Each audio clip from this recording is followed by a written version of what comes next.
Hampir 10 tahun sendiri usai bercerai, DJ dan bintang sinetron Kiki Amalia dikabarkan akan menikah dengan pria pilihannya akhir tahun ini. Bahkan, Kiki Amalia dikabarkan sudah membeli cincin pernikahannya untuk nantinya disematkan ke jari manis dirinya sendiri dan pasangannya. Ketika dikonfirmasi, Kiki Amalia tidak membantah dan juga membenarkan kabar dirinya akan melepas status jandanya akhir tahun ini.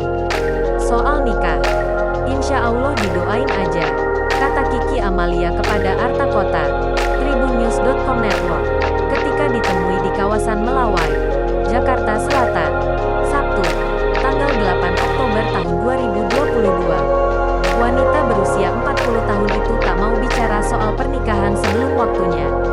Ia merasa nantinya, kabar akan melepas status jandanya itu akan terbongkar dengan sendirinya. Ya nanti kabar bahagia itu akan datang sendirinya kok. Kala sudah kebuka ya pasti saya akan bicara, ucapnya. Walau belum mau membenarkan kabar pernikahan, mantan istri Marcus Horizon itu membenarkan kalau dirinya sudah memiliki calon imam dalam hidupnya. Kalau yang dekat dan serius ada ya nantilah pasti akan ketahuan siapanya, ungkapnya. Kiki Amalia meminta doa akan kelancaran hubungannya dengan sang kekasih sampai berakhir di pelaminan, agar tidak gagal lagi. Pokoknya doain aja semoga lancar ya, ujar Kiki Amalia. Diberitakan sebelumnya, Kiki Amalia pernah gagal mempertahankan pernikahannya dengan Marcus Horizon. Mereka menikah tanggal 27 November tahun 2010.